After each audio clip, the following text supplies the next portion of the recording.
Hello student, welcome to the channel. आज हम syllabus और मार्क डिस्ट्रीब्यूशन के बारे में बात करेंगे कि हमारे खास तौर से जो 10 के एग्ज़ाम देने जा रहे हैं यूपी बोर्ड वाले बच्चे हैं उनके ऊपर बात करेंगे कि उनका सिलेबस 30% कटा हुआ है, 70% रिमेनिंग आपका सिलेबस है।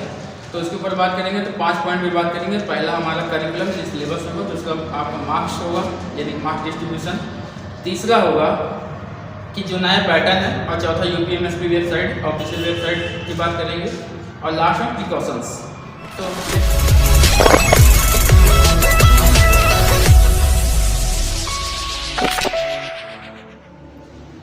तो सबसे पहले हम सिलेबस यानी करिकुलम पे बात कर लेते हैं कि हमारे क्लास 10th में जो यूपी बोर्ड का एग्ज़ाम होगा उसमें कितने सिलेबस रिमेनिंग हैं और कितने सिलेबस कटी हुई है, रिड्यूस्ड आपका सिलेबस कितना है।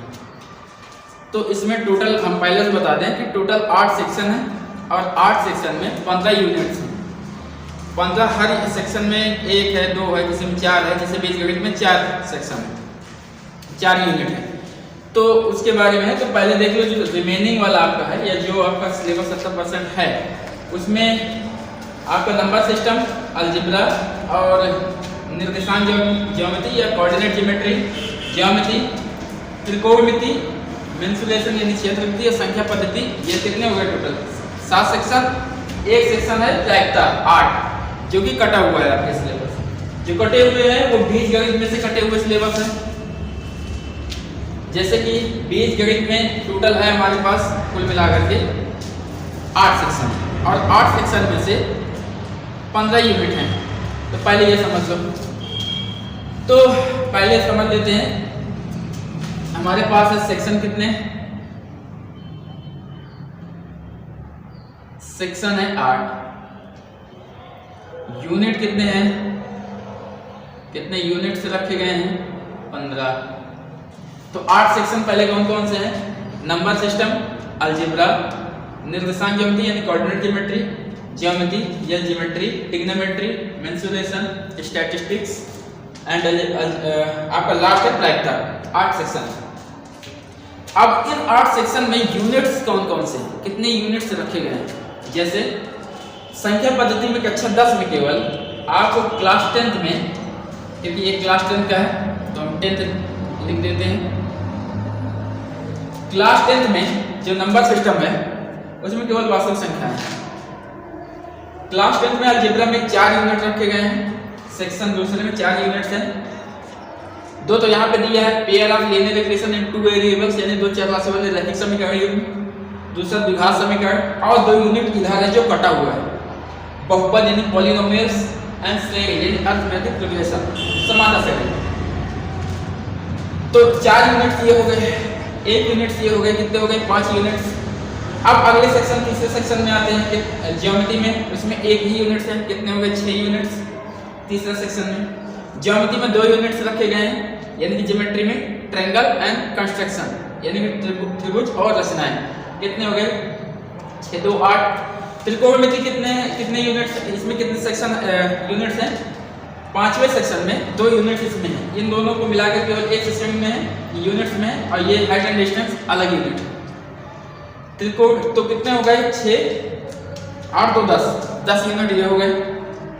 और 6वें सेक्शन में वृत्तों से संबंधित क्षेत्रफल 1 यूनिट ये है, और पृष्ठीय क्षेत्रफल एवं आयतन यानी कि सरफेस एरिया एंड वैल्यूज, तो 2 यूनिट हो गए, कितने हो गए 10 2 12 यूनिट। सांख्यिकी यानी स्टैटिस्टिक्स, इसमें केवल इसमें एक ही यूनिट है स्टैटिस्टिक्स में, जिसमें हमको पढ़ने के लिए मीन मीडियन मोड यानी कि triple M mean median mode यानी माध्य माध्यक बहुलक पढ़ने के लिए मिलता है, और एक एक्सरसाइज मिलता है इसमें टोटल यानी ग्राफ बनाना होता है, संचयी वाला पार्ट है ग्राफ बनाने के लिए। तो 7वें यूनिट में जो 7वां सेक्शन है, 7वें सेक्शन में केवल यही खुद का ये सांख्यिकी, केवल एक ही सांख्यिकी में यूनिट है ही। तो यहाँ पे कितने हो गए 12 13 12 कितने हो गए, फिर से गिन लेते हैं 1 2 3 4 5 6 7, ये केवल 7 8 9 10, ये 11 यूनिट हो गए 7 सेक्शन में। अभी 11 यूनिट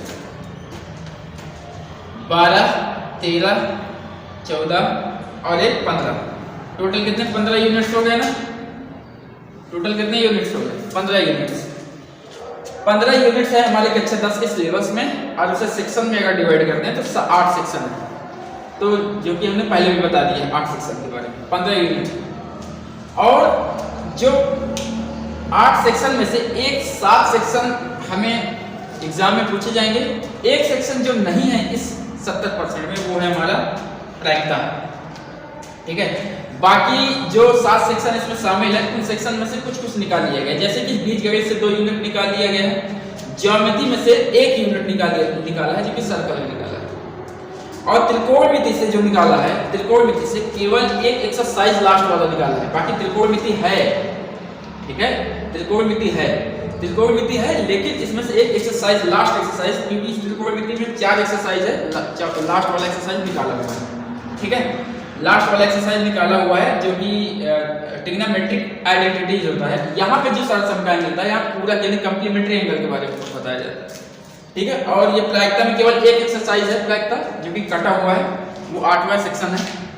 तो कुल मिलाकर ये हमारा सिलेबस हो गया, करिकुलम हो गया, जिसमें 30% कटे हुए हैं और 70% जो हमारा बचा हुआ है या रिमेनिंग सिलेबस है वो हमें ये पढ़े। अब इसके बाद हम आते हैं दूसरे पॉइंट। पहला पॉइंट हो गया हमारा करिकुलम यानी कि सिलेबस के बारे में। दूसरे पॉइंट पे बातें हैं। दूसरे पॉइंट हमारा जो होगा वो होगा मार्क्स डिस्ट्रीब्यूशन यानी कि अंक वितरण। तो सबसे ज्यादा जो अगर हम हाई से लो की ओर चले तो सबसे ज्यादा अगर मार्क्स दिए जाते हैं वो किसको दिया जाता है? सबसे ज्यादा मार्क्स है 18 अंक का, 18 मार्क्स का या 18 अंक का वो बीजगणित में मिला या बीजगणित में से 18 नंबर से पूछे जाते हैं बोर्ड एग्जाम में। फिर उसके बाद जस्ट आता है ज्योमेट्री। ज्योमेट्री में पूछा जाता है 12 नंबर। फिर तीसरा, चौथा, पांचवा जो नंबर है वो 10-10 के हैं, जो कि आता है इसको त्रिकोणमिति को 10 अंक दे दिए गए। फिर उसके बाद क्षेत्रमिति को 10 अंक दे दिए गए। फिर स्टैटिस्टिक्स यानी कि सांख्यिकी को 10 अंक दे दिए गए। बचे 2 नंबर सिस्टम और निर्देशांक ज्यामिति या कोऑर्डिनेट ज्योमेट्री, इसको 5-5 अंक दिए गए हैं। इसको कितने अंक दिए गए हैं? 5-5। तो टोटल कितने हो गए जोड़ लेते हैं। 18 12 कितना हो जाएगा? 30। 10 10 10 30, 60 हो गए। 5 और 5 कितने हो गए? 10, यानी कि 60 10 70। तो टोटल हमें यहाँ पे मैक्सिमम मार्क्स की बात अगर करें या पूर्णांक की बात करें तो कितना हो गया? 70 अंक का। आपका 70 अंक तैयार। तो आपको सबसे पहले सिलेबस की अच्छी तरह से जानकारी होनी चाहिए, क्योंकि सिलेबस अच्छी तरह से हमें पता होना चाहिए कि क्या पढ़ना है क्या नहीं पढ़ना, क्योंकि आप हर चीज़ का पता होना चाहिए कि जो सिलेबस हमारा कटा है उससे हम क्या लेना है। और प्रायिकता आपका एक ही एक्सरसाइज है जो कि कटा हुआ है। बाकी 8 सेक्शन में से 7 सेक्शन में आपको पूछे गए और कुछ सेक्शन में से थोड़ा काट के 30% रन निकाल दिए गए। अगर सही मायने में देखा जाए तो कितने सेक्शन निकाल लिए गए, सॉरी कितने यूनिट्स निकाल लिए गए, तो 1 2 3 4 यूनिट्स निकाला है। और ये 5 यूनिट्स नहीं कहेंगे क्योंकि ये जो है त्रिकोणमिति दे रखा है, इसमें से एक एक्सरसाइज निकाल लिया गया है। बाकी देखा जाए तो 4 यूनिट्स पूरा निकाल लिया है। क्या है? पॉलिनोमियल्स, अरिथमेटिक, रिलेशन, समानता सेविंग, सर्कल एनिक्लिट और प्रोबेबिलिटी यानी प्रायिकता। 4 यूनिट्स निकाला है और एक एक्सरसाइज ट्रिग्नोमेट्रिक आइडेंटिटीज निकाल के रखा हुआ है। तो ये हमारा है करिकुलम एंड मार्क्स। दूसरा हो गया सर। तीसरा पॉइंट बात करेंगे हम कि हमारा जो इस बोर्ड एग्जाम होगा, बोर्ड एग्जाम खासतौर से सभी सिलेबस का, खासतौर 10 और 12 वाले का, तो उसमें OMR बेस्ड हर साल आपको जो पेपर हुआ करता था तो उसमें 6 ऑब्जेक्टिव हुआ करते थे। मैथ में तो 6 ही होते थे, बाकी किसी सब्जेक्ट में कम ज़्यादा हो सकते हैं। बाकी मैथ में 6 ऑब्जेक्टिव क्वेश्चन हमेशा पूछे जाते थे 2022 से लेकर के उसके पीछे तक। लेकिन अब की बात जो OMR यानी ऑप्टिकल मार्क्स रीडर आपको OMR बेस्ड जो रखा गया है, इसमें 20 ऑब्जेक्टिव है। तो कहने का मतलब पहले क्या हुआ करता था कि 6 ऑब्जेक्टिव पूछा था, बाकी सब लिखित हुआ करते थे। आपके 20 ऑब्जेक्टिव है, बाकी लिखित किया हुआ है, यानी कि 2 सेक्शन में डिवाइड कर दिया है। पहला OMR बेस्ड, बाकी लिखित, यानी पेपर होगा उसमें OMR बेस्ड होगा। और हम ये हमको ये भी बता देते हैं कि ये OMR बेस्ड जो न्यू पैटर्न है, इसका अलग से सीक्रेट वीडियो भी हम बनाएंगे, जो कि हमारे इसी यूट्यूब चैनल पे आपको मिलेगा। ठीक है, तो इस पर एक स्पेशल बात करेंगे, जिसपे अच्छे से बात करेंगे कि OMR सीट कैसे 10 बोर्ड एग्जाम में कैसे अप्लाई होगा, किस तरह हमें भरना होगा, OMR सीट के बारे में जानकारी करेंगे, क्या सावधानी क्या चीज़ें हैं। कि भाई अभी तक तो हम तो बोर्ड एग्जाम ऐसे देते आए हैं कि अब OMR सीट क्या मैटर है। तो OMR सीट से काफ़ी फायदा है, क्योंकि कंपटीशन में जो कंपटीशन की जो तैयारी करते हैं तो OMR सीट रूप से भरना पड़ता है। ऑनलाइन में भी क्या होता है कि टिक मार्क होता है ना, ऑब्जेक्टिव टाइप होते हैं, तो उस तरह जिससे अच्छी ही बात है देखा जाए तो। बाकी OMR सीट के बारे में अलग सीक्रेट वीडियो बनाएंगे जो आपको इसी यूट्यूब पे मिलेगा। तीसरा पॉइंट भी है आपका कि UPMSP उत्तर प्रदेश माध्यमिक शिक्षा परिषद, उत्तर प्रदेश माध्यमिक शिक्षा परिषद UPMSP जो वेबसाइट है, यूपी गवर्नमेंट की ऑफिशियल वेबसाइट है, जो एजुकेशन से रिलेटेड जो भी चीज़ें होती हैं, अगर आपको ये सिलेबस डाउनलोड करना है कि वो कितने सिलेबस कौन से है कौन से नहीं है और कितने कितने वेटेज है, मार्क वेटेज या मार्क्स डिस्ट्रीब्यूशन या अंक विभाजन या अंक वितरण करने के, तो UPMSP वेबसाइट पे जा करके आप UPMSP डालिए गूगल पे और डाल करके उसके ऑफिशियल वेबसाइट पे डाल कर जा करके वहाँ पे आपको कई चीज़ें मिल जाएंगी, जैसे कि वहाँ पे बॉक्स मिल जाएगा, अंदर जाएंगे तो उसमें आप ये भी सर्च कर दीजिए UPMSP सिलेबस या 30% रिड्यूस सिलेबस 2022-23 ऐसे भी डाल देंगे तो आ जाएगा। ठीक है, एक मिनट, जो हमारा पांचवा पॉइंट है, जो हमारा लास्ट पांचवा पॉइंट होगा, वो पांचवा पॉइंट ये है कि प्रिकॉशंस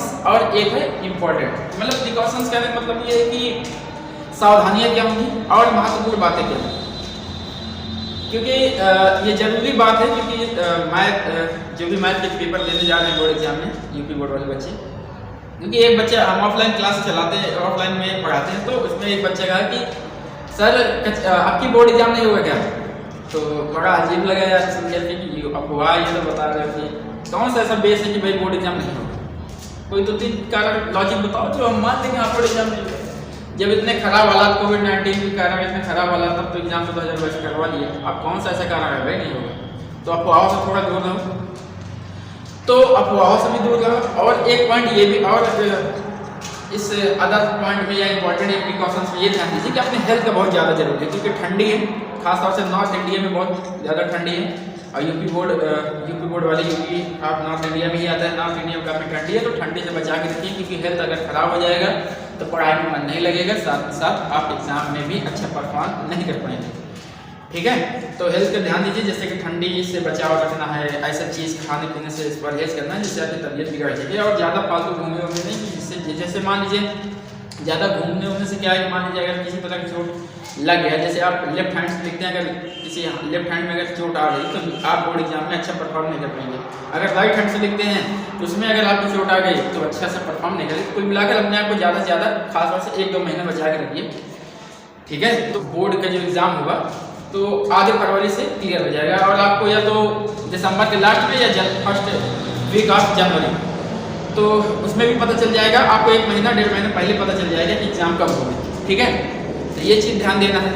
और एक बात ये भी आपको प्रिकॉशन में ध्यान देना है कि अगर 10 का मैथ का अगर एग्जाम देने जाना है, अगर आपको 10 के मैथ के एग्जाम देने जाना है तो आपको ज्योमेट्री बॉक्स लेके ही जाना है। ज्योमेट्री बॉक्स बहुत जरूरी है, पेंसिल, कटर, इरेजर, स्केल, ये सारे वगैरह प्रकार वगैरह लेके जाना है, क्योंकि बोर्ड एग्जाम में रचनाएं यहाँ पे ज्योमेट्री में आपका रचनाएं होती हैं, इसमें से एक्सरसाइज आता है जो कि आपको ज्योमेट्री बॉक्स की जरूरत पड़ती है। ठीक है, और आपके एक और बात कर लेते हैं कि जैसे कि आपको इस समय तैयारी चल ही रहा है, तो आप क्या करिए कि अब अंशाल खरीद लीजिए प्रैक्टिस के लिए।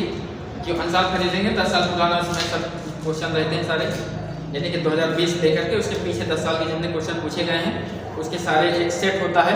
हर साल में कितने सेट होते हैं सब बहुत ढेर सारे रहते हैं, उसको प्रैक्टिस करिए और क्वेश्चन बैंक भी खरीद सकते हैं। तो 5 पॉइंट हो गए आज की वीडियो, बस इतना ही। ये 5 पॉइंट क्या है फिर से हम रिवाइज करा देते हैं। पहला हमने क्या किया, सिलेबस के ऊपर बात किया, वो भी मैथ के सिलेबस के ऊपर ध्यान देना।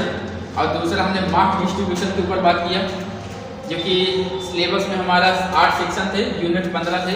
मार्क डिस्ट्रीब्यूशन के बाद यानी अंक वितरण के ऊपर बात किया, जो कि सबसे ज़्यादा अंक किसको है, अलजेब्रा को, फिर बाद में ज्योमेट्री को, फिर ट्रिग्नोमेट्री, मेंसुरेशन और सांख्यिकी को 10 और नंबर सिस्टम को 5 और निर्देशांक ज्योमेट्री को 5, टोटल कितने हो गए 70 अंक। ठीक है, इसके ऊपर बात किया।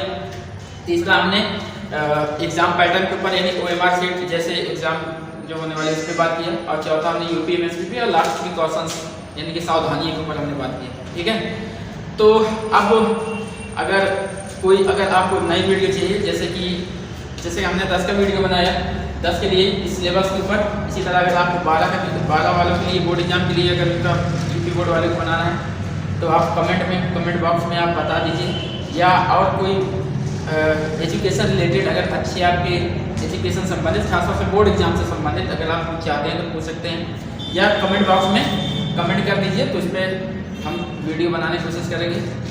और साथ ही इसी YouTube चैनल पे हमने कक्षा 10 के मेंसुरेशन यानी कि यहाँ पे मेंसुरेशन में पृष्ठीय क्षेत्रफल एवं आयतन के कुछ वीडियो डाल रखे हैं, आपको आई बटन पे मिल जाएगा, आप आई बटन पे क्लिक करके वीडियो देख सकते हैं। और बाकी के लिए इतना ही, बाकी नेक्स्ट वीडियो में मिलेंगे। Good luck.